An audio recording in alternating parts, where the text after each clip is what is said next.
Jadi negara hanya akan sebaik pemimpinnya. Masalahnya adalah pemimpin negara kita dipilih oleh partai-partai politik yang tidak juga mempersiapkan calon-calon pemimpin bangsa. Nah, selain itu, Pilpres itu sangat mahal karena parpol-parpol membiayainya sendiri. Akibatnya, money politik semakin membodohi rakyat dan merusak demokrasi kita. Kenapa negara tidak membiayai parpol?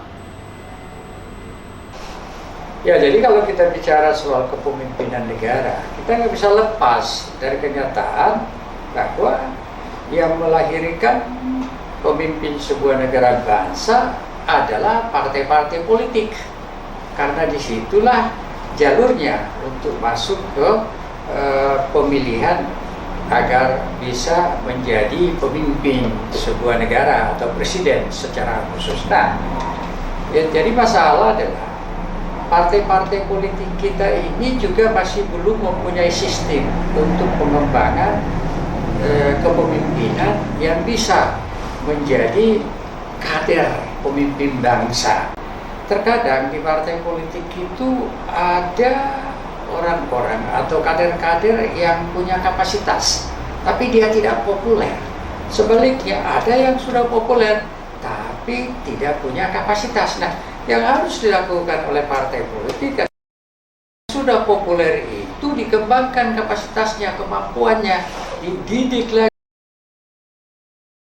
Tetapi memiliki kapasitas, ya dipromosikan, dipopulerkan. Nah, dua-duanya ini kan membutuhkan pendanaan. Lalu dari mana dana partai politik ini? Menurut saya, negara harus hadir untuk bisa memberikan dukungan agar partai-partai politik ini mampu untuk melahirkan pemimpin-pemimpin masa depan. Nah, caranya bagaimana? Sebenarnya kalau saya kebetulan pernah jadi Menteri BUMN, itu keuntungan BUMN itu kan 150 triliun setahun. Kalau saja partai-partai politik ini tidak perlu harus mengganggu para direksi BUMN, baik daripada waktu maupun intervensi politik. Saya sudah hitung-hitung minimal peningkatan profitabilitas dari BUMN kita ini paling tidak 30%. Jadi 30% dari 150 triliun kan itu 45 triliun.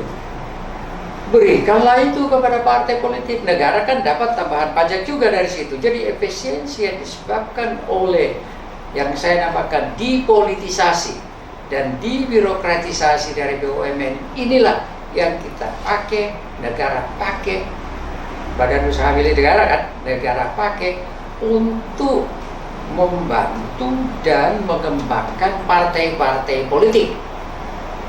Mungkin yang dipertanyakan, apakah semua partai politik yang sudah begitu banyak ini perlu diperdebatkan? Perlukah kita 20 partai politik?